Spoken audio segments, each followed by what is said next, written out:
La Haute Autorité de la Presse et de l'Audiovisuel organise un forum sur les garanties liées à la transparence et à l'intégrité des élections avec la participation des partis politiques et de la presse nationale.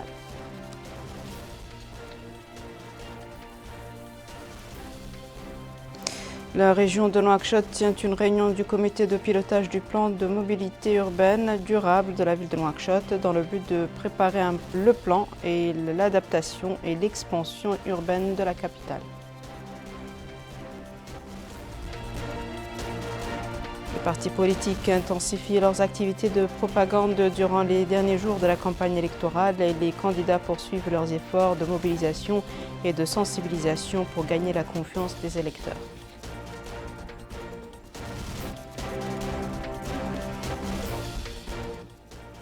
Bonsoir mesdames, mesdemoiselles et messieurs, merci de vous joindre à nous. La délégation de l'Union européenne en Mauritanie a célébré hier soir dans ses locaux à Nouakchott la journée de l'Europe qui correspond au 9 mai de chaque année. La journée a été célébrée en présence des ministres de la Justice, M. Mohamed Mahmoud El-Cheikh Abdullah Ben Baye, ministre des Affaires étrangères, de la coopération des Mauritaniens de l'extérieur, M. Mohamed Salim Merzoug, des pêches et de l'économie maritime, M. Mohamed El-Abedin El-Maïf, et de la conseillère du Premier ministre chargée des Affaires politiques, Mme Hendoum Taïnina. Compte rendu de Melika Naqli. Cette célébration de la Journée de l'Europe a été l'occasion pour l'ambassadeur chef de la délégation européenne de passer en revue le partenariat fort entre l'Union européenne et la Mauritanie. L'Union européenne est fière de pouvoir accompagner des acteurs comme la Commission nationale des droits humains ou la Haute Autorité de la presse et de l'audiovisuel afin de soutenir un processus électoral inclusif, paisible et transparent. En novembre dernier, le président du Conseil européen, Charles Michel, s'est rendu à Nouakchott à l'invitation du président de la République. Cette visite au plus haut niveau est l'illustration de notre partenariat fort avec la Mauritanie. Alors que la présidence du G5 Sahel vient d'être prise par la Mauritanie, que la situation dans la sous-région est si difficile, je souhaite dire ici aux membres du gouvernement présents avec nous ce soir que vous pouvez compter sur l'engagement et l'appui de l'Union européenne pour les initiatives fortes que vous portez, où notre partenariat couvre de si nombreux domaines. Il couvre ici aussi la sécurité et la paix. Permettez-moi ici de souligner le rôle important qu'a récemment joué le Garci dans la neutralisation des terroristes dans l'Adrar en mars dernier. Je me félicite aussi de pouvoir vous annoncer ce soir que l'Union européenne renouvelle son appui aux groupements nomades, les méharistes qui patrouillent les grandes zones désertiques des frontières. Nous démarrerons un nouveau programme Garci au profit de la gendarmerie cet été et un soutien de l'armée pour la Facilité européenne pour la paix vient d'être décidé. Nous appuyons les autorités pour offrir pour la première fois à tous les Mauritaniens une assurance maladie efficace et accessible en soutenant la création de la Caisse nationale de solidarité en santé, la CNAS. Le déficit en infrastructures, écoles, assainissement, électricité est un enjeu clé pour l'Afrique et pour la Mauritanie. La proposition de l'Europe pour y contribuer s'appelle Global Gateway. Entre 2021 et 2027, l'équipe Europe mobilisera jusqu'à 300 milliards d'euros d'investissement pour le Global Gateway. Je suis donc très heureux de pouvoir annoncer ce soir la création d'un club des entrepreneurs européens en Mauritanie.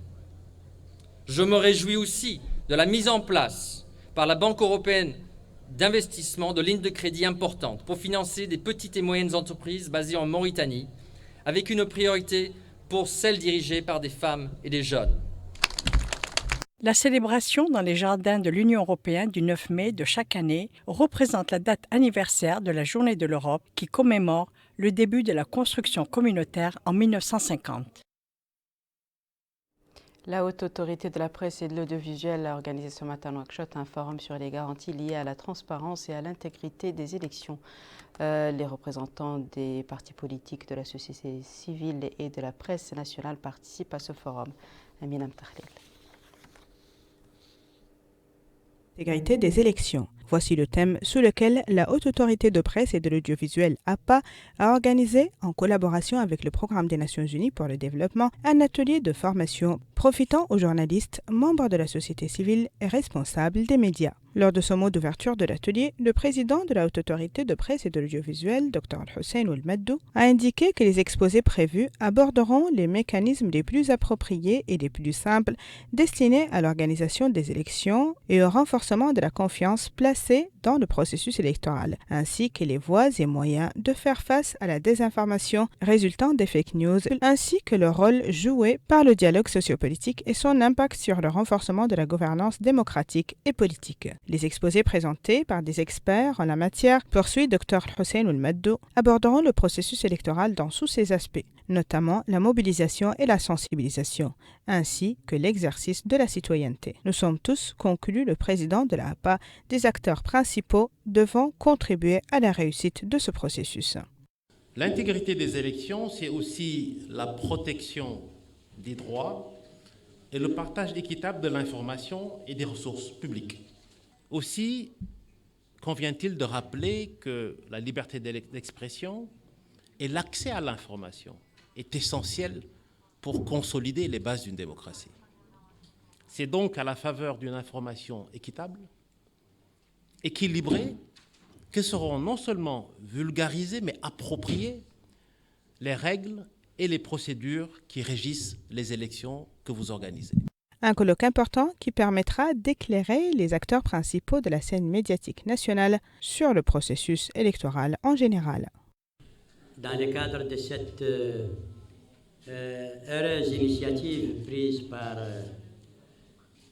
la Haute Autorité de la Presse et de l'Audiovisuel, qui va nous permettre d'échanger un certain nombre d'idées et d'expériences sur le déroulement de cette opération électorale de 2023 qui regroupe à la fois les élections municipales, régionales et législatives. Et à l'occasion, donc, je félicite la Haute Autorité de la Presse et de l'Audiovisuel pour cette initiative et je remercie également la représentation du Programme des Nations Unies pour le développement pour l'accompagnement de son soutien et de son appui, aussi bien au niveau de la Haute Autorité de la Presse et de l'Audiovisuel qu'au niveau également de la Commission nationale électorale indépendante.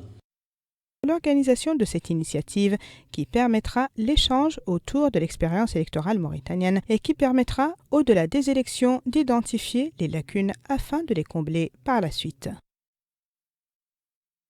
Le siège de la région de Nouakchott a abrité ce matin la réunion du comité de pilotage du plan de mobilité urbaine durable de la ville de Nouakchott. Cette rencontre, la deuxième du genre, vise à élaborer des scénarios liés à l'élaboration du plan et à son adaptation à l'expansion urbaine en cours dans la capitale. C'est un compte-rendu de Mohamed Khattab.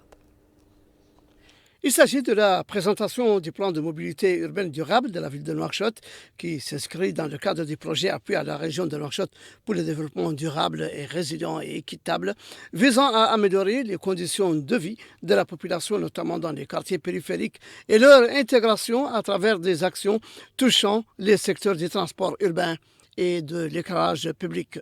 La réunion autour de ce plan, déjà présenté en fin de l'année dernière et dont la réalisation est en cours, s'est faite par visioconférence pour permettre aux uns et aux autres de s'imprégner de l'étude en question et de la stratégie à adopter pour ce projet Nouakchott Mobilité Horizon 2026 qui prévoit 4 lignes de bus à haut niveau de service à voie réservée, une restructuration du réseau urbain de la Société des transports publics et une réorganisation de l'offre de transport artisanal. En marge de la réunion, la région de Nouakchott et la Société de transport public ont signé une convention au terme de laquelle 2 lignes de transport urbain seront exploitées par la région de Nouakchott dans les zones reculées de Dar el-Naïm, Toujounine et Riyad à travers la mise à disposition de 5 bus par la Société de transport public. Abordant le sujet, le directeur des études de la programmation et de la coopération au sein de la région de Nouakchott, M. Salek Moulay Ould Ahmed Shrif, a indiqué que que cette réunion du comité de pilotage est la deuxième du genre pour le comité périodique chargé de préparer l'étude du plan de mobilité urbaine durable de la ville de Nouakchott. Il a précisé que le projet est financé par l'Union européenne et que dans le cadre de ce plan de mobilité urbaine, une stratégie de planification du secteur du transport sera mise en place à long terme en adéquation avec les outils de planification urbaine existants, suivant une approche intégrée afin d'élaborer un plan global convenu pour résoudre le problème des transports urbains au niveau de la ville de Nouakchott, ajoutant qu'une étude de diagnostic a été initialement préparée et approuvée et qu'aujourd'hui ils sont en passe de convenir des scénarios probables pour répondre aux enjeux de congestion identifiés pour atteindre l'objectif d'une ville de courte distance. Il est vrai qu'il y a besoin urgent d'agir sur la demande, surtout quand on sait que du fait de la croissance de la population en périphérie, certains axes routiers de Nouakchott sont déjà proches de la saturation. Cap sur la wilaya du Tirzamour, où l'inspection de l'enseignement fondamental de la ville de Zouérat a organisé ce matin une journée pédagogique sous le slogan « École républicaine de la garantie de l'unité nationale ».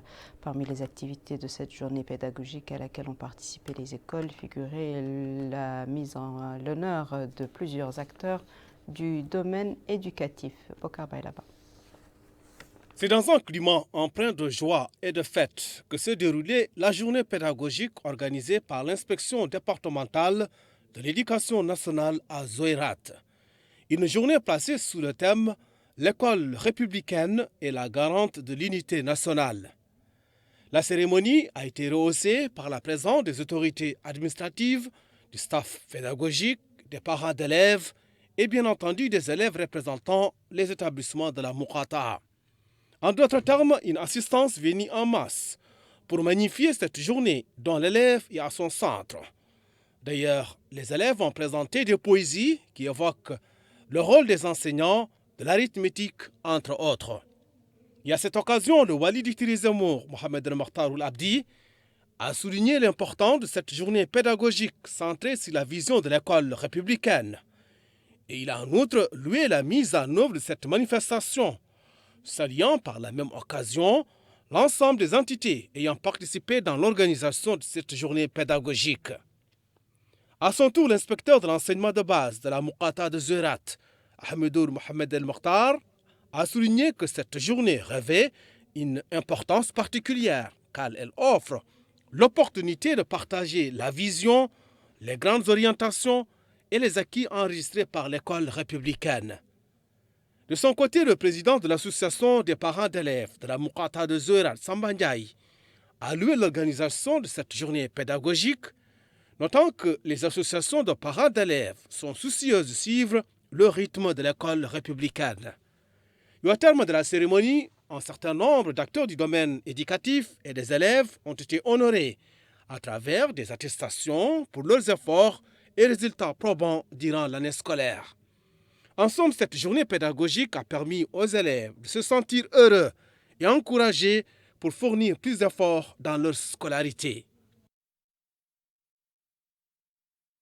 À 3 jours du jour J, la campagne électorale s'intensifie dans les 3 wilayas de Nouakchott Ouest, Nord et Sud. Soirées électorales et artistiques, meetings, tous les moyens humains et logistiques sont mis à l'œuvre pour s'attirer les suffrages des électeurs qui auront aux urnes le 13 mai. Plus de détails à Kamina Mtakhlil. La campagne électorale se poursuit au niveau des 3 wilayas de Nouakchott en préparation des élections législatives municipales et régionales dans la capitale, où les activités de sensibilisation se multiplient.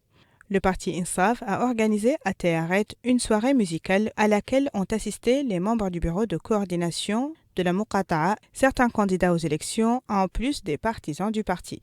Les interventions ont essentiellement tourné autour de l'importance de la mobilisation et de la sensibilisation afin d'obtenir un nombre maximal de votes. Dans la Muqata'a de Darnaïm, la coordination du parti a organisé des activités de sensibilisation qui ont connu l'adhésion de 2 initiatives au parti.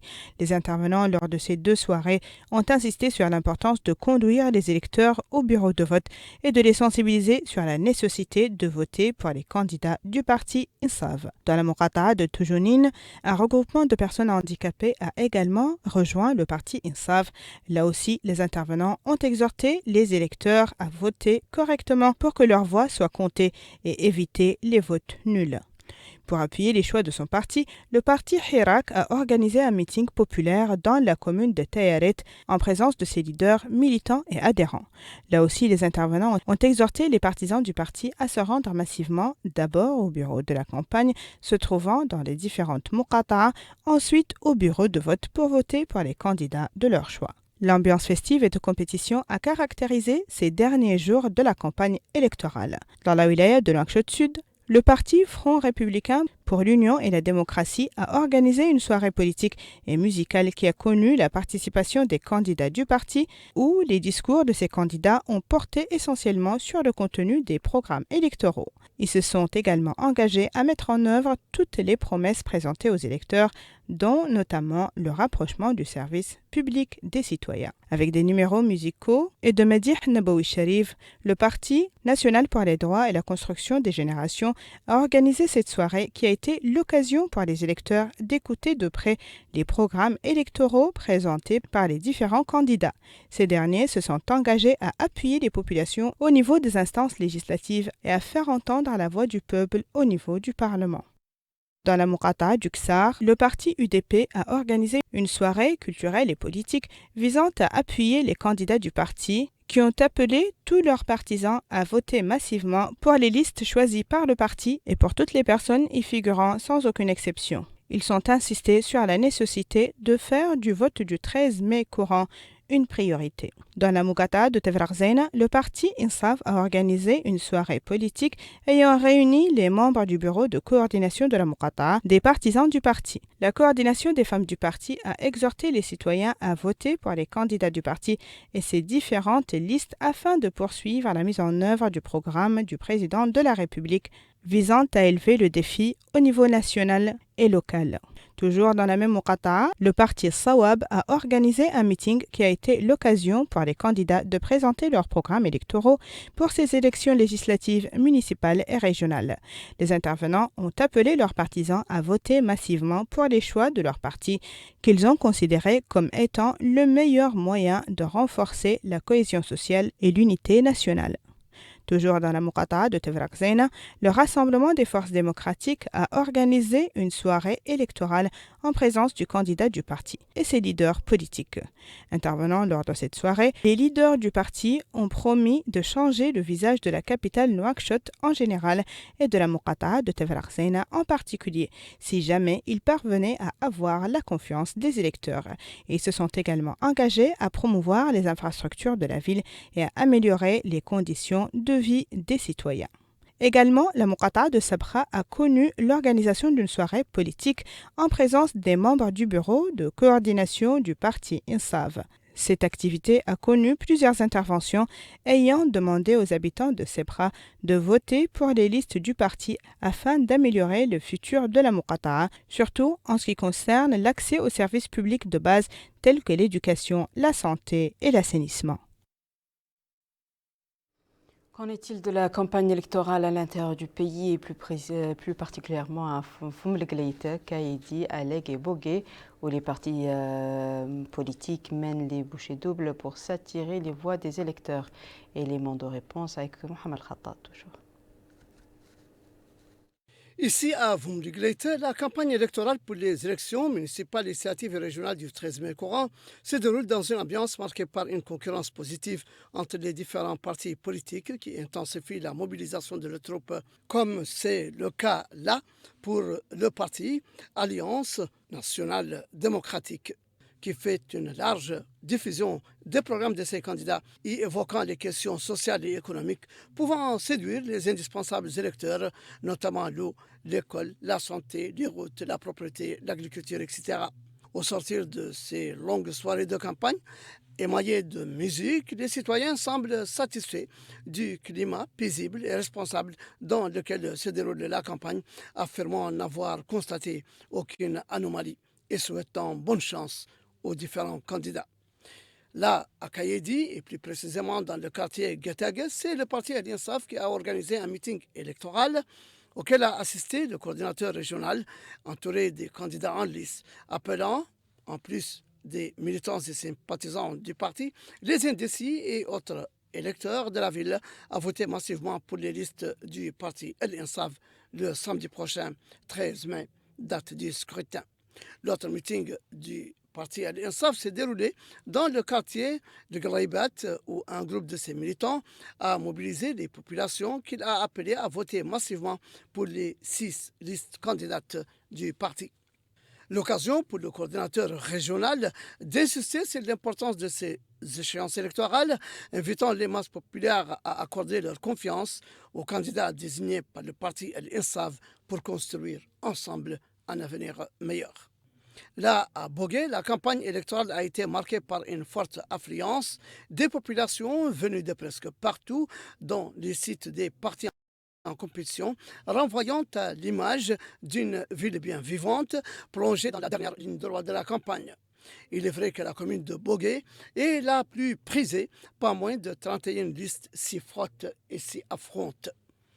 Ainsi, les sites de campagne des partis PUD, FRUD, Vadila, INSAF, UFP, Tawassul et Riwar ont mis les bouchées doubles pour s'attirer les faveurs des électeurs, leur exposant leur programme et leur promettant monts et merveilles.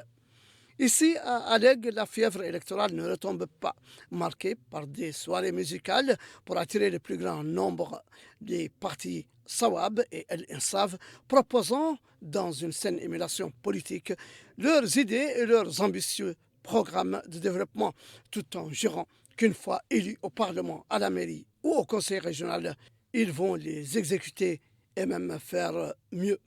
Comme quoi, l'effervescence est à son paroxysme, les candidats espérant avoir conquis les cœurs des électeurs qui, on peut l'imaginer, leur répondent peut-être. Les villes de Rosso, Ouadane et Nouadhibou et Tijikja ne sont pas en reste. La campagne bat son plein nuit et jour. Une campagne haute en couleurs et son. Les partis politiques rivalisent afin de remporter les suffrages des électeurs. Bokar Bailaba nous en fait un compte-rendu des moments forts de cette campagne. L'ambiance de campagne électorale est un moment où la nation se rassemble pour débattre de l'avenir du pays et chaque citoyen a la possibilité de faire entendre sa voix. C'est le cas à Rosso où la campagne pour les élections municipales, régionales et législatives s'intensifie au fur et à mesure que le jour du scrutin approche. Ainsi, le parti de centre par l'action et pour le progrès, le parti INSAF et le parti Hiwar s'étaient donné rendez-vous avec leurs sympathisants. L'occasion pour les candidats de ces formations politiques de présenter leur programme, promettant ainsi des changements majeurs dans plusieurs domaines clés. S'agissant de l'atmosphère de cette campagne, les citoyens sont unanimes pour saluer le sens de responsabilité et de respect qui caractérise les différents meetings populaires organisés à Rosso. Direction la ville de Ouadane en Adrar, qui vibre au rythme de la campagne électorale. Plusieurs partis politiques en lice ont organisé des meetings pour convaincre les électeurs de porter le choix sur leurs candidats. Il s'agit du parti de l'Alliance populaire progressiste, APP, du parti INSAF et du parti l'Islah. Les candidats de ces formations politiques ont décliné leur programme de nature à impulser la Mauritanie sur la voie du progrès et du développement. Ils ont également exprimé devant leurs sympathisants leur engagement pour œuvrer à réaliser la liberté et l'égalité pour toutes les composantes de la société mauritanienne. Là aussi, les habitants affirment que la campagne se déroule dans de bonnes conditions, en d'autres termes, un climat empreint de responsabilité et de retenue. Cap sur la ville de Nouadhibou, où l'ambiance monte à une journée de la fin de la campagne électorale. Les états-majors des partis politiques en lice rivalisent d'ardeur et jettent leur dernière énergie dans la campagne. Ainsi, le parti Alliance pour la justice et la démocratie, AJDMR, l'occasion pour le parti de présenter les programmes électoraux des candidats en lice dans la capitale économique. À Kansado, le parti l'INSAF a organisé un meeting populaire. L'objectif et de convaincre les électeurs de voter pour les candidats du parti le 13 mai. Pour cela, ils ont insisté sur l'importance de l'accès des citoyens aux services de base de qualité, tels que l'éducation et les soins de santé. Ils s'engagent également à investir dans ces secteurs pour s'assurer que tous les citoyens ont les mêmes chances de réussir. Les habitants de Nouadhibou s'accordent à dire que la campagne est marquée par le sens de responsabilité, espérant que les vainqueurs mettront en place des programmes de protection sociale pour les groupes vulnérables de la société. Direction la ville de Tigija au Tagante, où la campagne électorale redouble d'intensité, les meetings populaires constituent les points de rencontre entre les candidats désireux d'avoir de potentielles voix et les électeurs qui ont l'occasion de consulter les programmes des candidats et déterminer ceux qu'ils jugent dignes de gagner leur confiance. Voici à présent, mesdames et messieurs, le rappel des titres. La Haute Autorité de la Presse et de l'Audiovisuel organise un forum sur les garanties liées à la transparence et à l'intégrité des élections avec la participation des partis politiques et de la presse nationale.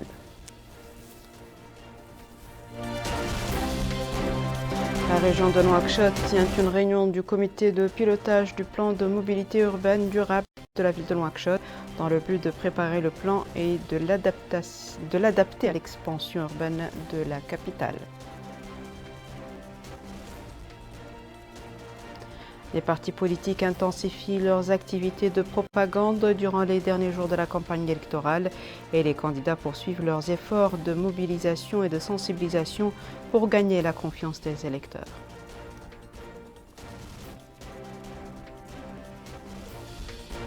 C'est la fin de ce journal, mesdames et messieurs. Merci à vous de nous avoir suivis. Merci de votre fidélité. Excellente suite au programme sur le Mauritania.